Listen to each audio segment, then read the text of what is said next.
오늘은 우리가 느헤미야 26번째 시간으로 무엇에 가치를 두는가라는 제목으로 같이 말씀을 나누도록 하겠습니다.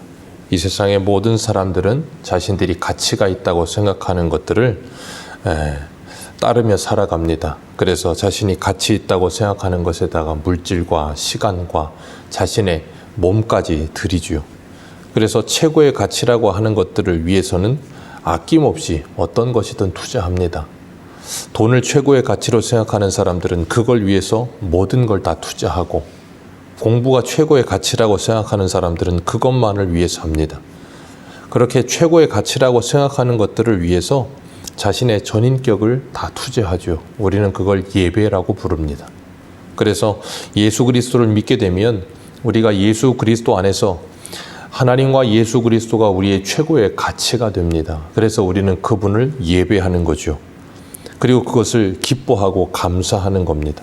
그래서 우리가 예수를 믿는다는 건 우리의 주인의 자리가 바뀌는 거예요. 내 인생의 목적이, 가치가 변하는 겁니다.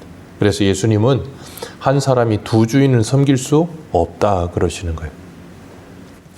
그렇기 때문에 우리가 이 땅을 살아가면서 하나님이 우리들에게 가치의 변화가 계속 일어나게 하세요. 그래서 어린아이 때 최고의 가치라고 생각하던 것이 조금 자라면 그것이 최고의 가치가 아니고 새로운 것이 가치가 되고, 또 조금 자라면 또 다른 것이 최고의 가치가 되고, 그러면서 우리가 육적인 삶에서 영적인 삶으로 변화되어져 가면서 하나님과 예수 그리스도가 나의 최고의 가치가 되게 하시죠. 그리고 나면 이 세상에 있는 것들은 쓸모없는 것이 되는 것이 아니라 그 최고의 가치를 예배하기 위한 아름다운 도구와 그리고 이 목적물들이, 재료들이 되는 겁니다. 그래서 우리가 하나님을 예배하면서 하나님께서 이 땅에서 주신 것들을 가지고 하나님께 감사하게 되는 것이죠. 그래서 주님은 우리들에게 이 땅을 살면서 우리가 하나님과 같이 동행하는 삶을 사는 것이 최고의 가치가 될 때 그것을 기뻐하고 즐거워하게 하셨어요. 그렇기 때문에 우리가 예수를 믿는다고 하는 것은 그 주님과 함께 동행하는 삶을 사는 것을 기뻐하고 즐거워할 수 있어야 되는 거예요. 그걸 기뻐하고 즐거워하지 못하면 우리는 하나님과 함께하는 것을 가장 괴로워합니다. 이사야에 보면 이사야 30장 11절에 너희는 바른 길을 버리고 첩경에서 돌이키라. 이스라엘의 거룩하신 이를 우리 앞에서 떠나시게 하라 하는도다 그랬어요. 백성들이 하나님과 함께하는 것을 불편해합니다. 그래서 선지자와 선견자에게 하나님을 제발 우리에게서 떠나시게 하라 그럴 만큼 괴로워해요. 하나님과 함께하는 것을 기뻐하지 않으면 신앙생활이 괴로운 거예요. 그리고 하나님과 함께하는 것이 기뻐지면 신앙생활이 즐거워지는 겁니다. 오늘 본문에 하나님께 봉헌식을 하는 사람들이 있는데 이 사람들은 모두가 다 기뻐하고 즐거워하였다라고 말하고 있어요. 이것이 하나님께서 느헤미야를 통하여 이스라엘에게 회복하여 주시려고 했던 것입니다. 성벽이 회복되는 것, 그냥 눈에 보이는 성벽이 회복되는 것이 아니라 그걸 통해서 그들의 심령의 기쁨과 즐거움이 회복되기를 원하시는 거예요. 오늘 31절을 보면 유다 방백들을 성벽 위로 오르게 하는데 한 무리는 성벽 오른쪽으로, 한 무리는 성벽 왼쪽으로 오르게 합니다. 그러면서 한 무리는 에스라가 주도적으로 이끌고 한 무리는 느헤미야가 주도적으로 이끌어서 성벽 좌우로 올라가서 쫙 퍼져서 성벽 전체를 둘러싸는 거예요. 그러면서 36절을 보면 다 하나님의 사람 다윗의 악기를 잡았고 학사 에스라가 앞섰다라고 표현하고 있어요. 하나님의 사람 다윗의 악기를 잡았다. 그리고 37절 한번 같이 읽겠습니다. 시작.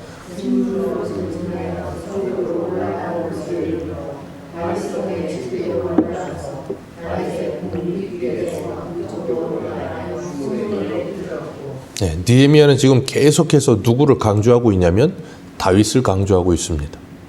지금 이 당시는 바벨론의 포로로 끌려갔다 돌아와서 성벽 재건하고 난 후에도 거의 한 100년 지나서 성전을 재건하고 성벽을 다시 재건하는 때예요. 그러니까 다윗 때하고는 말도 안 되게 엄청나게 거리가 있고, 그 다윗이 솔로몬을 위해 준비했던 그 준비로 인해서 지어진 솔로몬 성전은 흔적도 없어졌고 다시 스룹바벨 성전이 지어진 때입니다. 그런데 다윗이 만들었던 다윗의 악기를 잡았다라고 표현하고 있고, 성벽으로 올라가는데 다윗성의 층계를 올랐다 그러고 다윗의 궁에 윗길을 올랐다라고 말하면서 계속해서 다윗을 강조하고 있어요. 왜 그런가 하면 다윗 때에 하나님을 예배하는 기쁨이 지금 느헤미야 때 와서 이 성벽이 재건되면서 그 기쁨이 회복됐다는 것을 지금 느헤미야가 강조하고 있는 거예요. 다윗이 예루살렘을 수복하고 나서 거기에 가장 먼저 한 일이 뭐였냐면 여호와의 법궤를 가져온 일이죠. 법궤를 가져오면서 다윗이 기뻐하며 뛰며 찬송하고 즐거워했어요. 그런 기쁨과 즐거움이 지금 이곳에 회복되고 있다는 걸 느헤미야가 강조하는 겁니다. 지금 그리고 느헤미야가 성벽을 복원하면서 좌우로 수많은 사람들이 성벽으로 올라가고 있어요. 지금 느헤미야가 그걸 통해서 뭘 퍼포먼스하고 있는 건가 하면 느헤미야 4장 3절 한 군데 보겠습니다. 느헤미야 4장 3절입니다.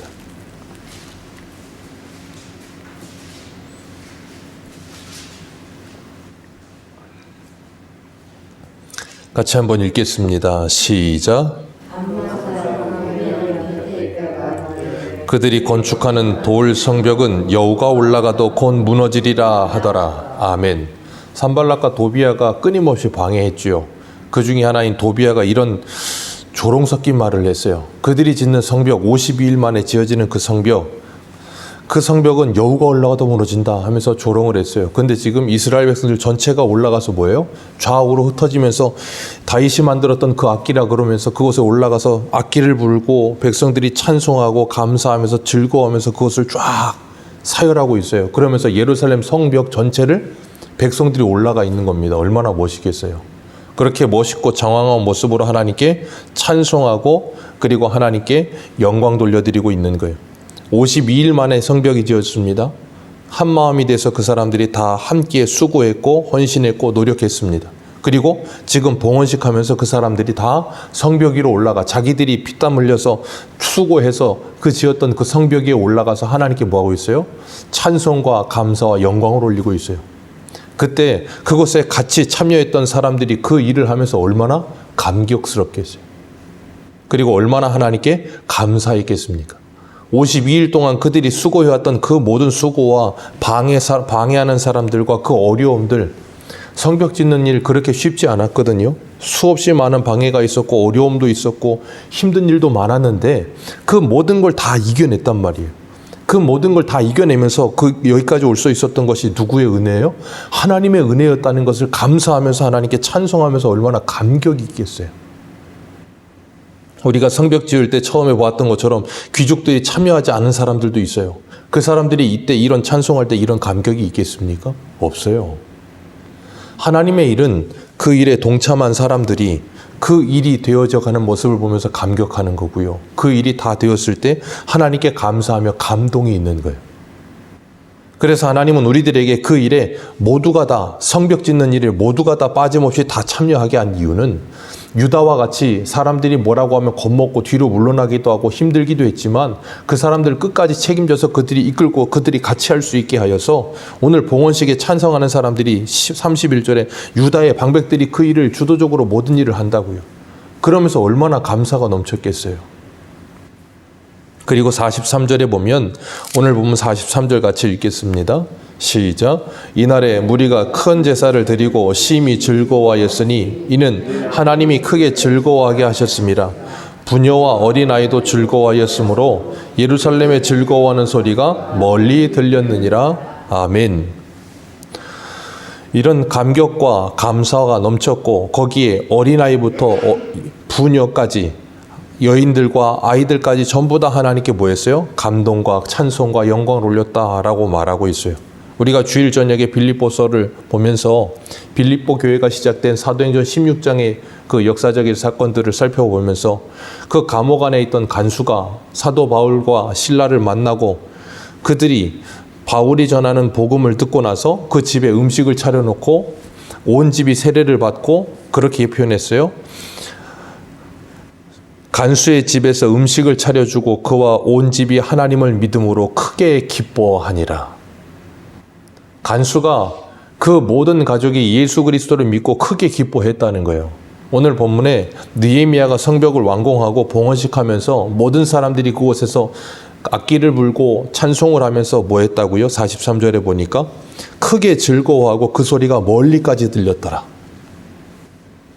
그런 즐거움과 기쁨이 그들에게 넘쳤다는 거예요. 다윗이 여호와의 법궤가 예루살렘 성 안에 들어올 때 너무나도 기뻐서 그 기쁨을 이기지 못하여 춤을 추다가 이 바지춤이 내려갈 만큼, 그래서 사울의 딸 미갈에게 조롱을 당할 만큼 기뻐하고 찬송하고 하나님께 즐거워했다고요.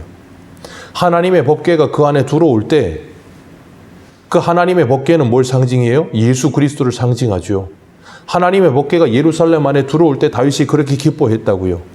빌립보 교회의 그 간수가 예수 그리스도가 내 안에 들어올 때, 그래서 예수 그리스도를 영접할 때 그렇게 큰 기쁨이 있었다고요. 이 느헤미야가 이 성벽이 다 재건되고 백성들이 한 마음이 돼서 그 모든 일에 동참하고 그걸로 인해서 그들이 하나님이 우리와 함께 하시며 이 모든 일을 행하셨다는 것을 감격해하며 크게 기뻐하였던 것처럼 2024년 우리 새소망교회에도 하나님께서 우리 가정과 우리 교회에 하나님이 새 일을 행하시고 그 일을 통해 하나님이 우리와 함께 하심을 경험케 하셔서 우리가 하나님을 찬송하는 놀라운 큰 기쁨이 임하게 될 줄로 믿습니다. 하나님께서 그런 기쁨을 우리에게 주시겠다는 거예요. 그렇기 때문에 우리가 그런 기쁨을 누릴 수 있도록 하나님의 은혜를 사모하며 주님의 말씀을 붙들고 수많은 방해가 있고 어려움도 있고 역경도 있겠지만 하나님을 의지하면서 그 모든 것을 다 돌파해 나갈 때 그 끝에 가서 뭐 하게 돼요? 감사와 감동과 감격이 있게 되는 거예요. 하나님의 일에 동참하고 하나님의 일에 끝까지 함께하며 그 일이 완성되어지는 모습 속에 그 일이 중간에 그 끝이 보이지 않고 중간에 가고 있을 때 방해꾼들이 일어나고 어려움이 찾아올 때는 정말 힘들고 괴롭거든요. 그런데 느헤미야는 그때마다 뭐 했어요? 하나님께 기도했죠. 하나님을 의지하며 그걸 하나하나 이겨나갔어요. 그리고 그것이 완성되었을 때 큰 기쁨의 소리가 멀리까지 퍼져나갔어요. 분명히 도비야가 들었겠죠.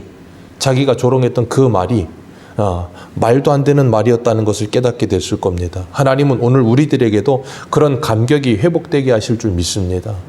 하나님 앞에 그 큰 기쁨이 주님께서 우리 안에 찾아오심으로 다시금 회복되어서 주님을 크게 찬송하고 기뻐하며 또한 우리의 삶이 그런 큰 기쁨이 될 수 있도록, 그래서 우리 주변의 사람들에게 이 큰 기쁨의 소리가 멀리 들린 것처럼 우리 주변의 이웃들에게 들리고 우리 직장의 동료들에게 들리고 우리 주변의 모든 사람들에게 들리게 되는 놀라운 은혜가 있기를 축복합니다. 그러면 그들이 물을 거예요. 너는 왜 그렇게 기뻐하냐?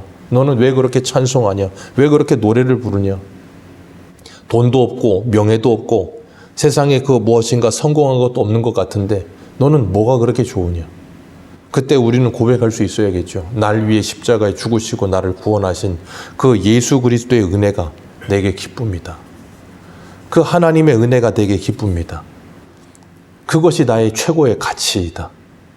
그걸 자랑하며 우리의 인생을 살아가는 저와 여러분들 되시기를 주님의 이름으로 축복합니다. 기도하겠습니다.